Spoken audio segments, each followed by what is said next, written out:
Thank you for tuning in to Abundant Moments. Do you get angry easily? Does it seem like sometimes when you get upset, you move over into anger and then you just hold on to that anger? Sometimes we do this.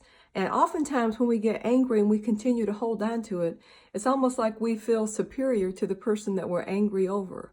And then it's easy to get to that place that you just love being angry and it's just part of who you are. Paul tells us in Ephesians, he says, be angry, but sin not. And then he also says, don't let the sun go down on your wrath. In other words, make sure before you go to sleep that you've forgiven, that you've gotten rid of the anger. Why does he say this? Because anger is so easy to just set in. And once we become angry, then like I said, it just sort of stays with us, and that anger moves over into wrath and vengeance and revenge. And these are all things that bring harm not only to us, but to other people. And it causes breaches in relationships, and it causes our relationship with God to be hindered. Now, one time I had somebody say, Pastor, the Bible says to be angry, so I'm angry. And I said, that's not a word that Paul was telling us, to do this. He was saying, if you get angry, then make sure that you don't go to bed angry.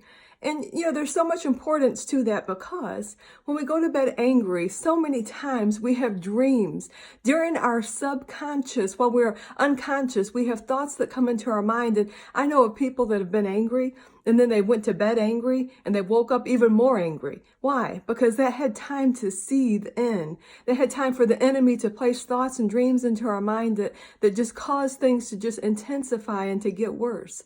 So I want to encourage you today.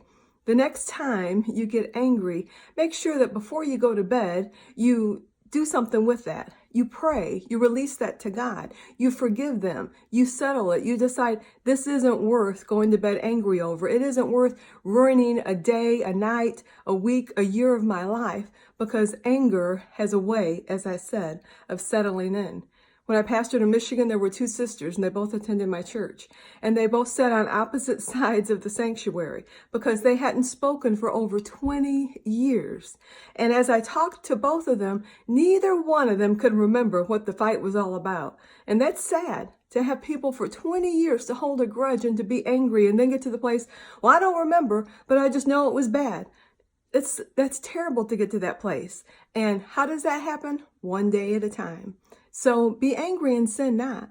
And then don't let the sun go down on your wrath.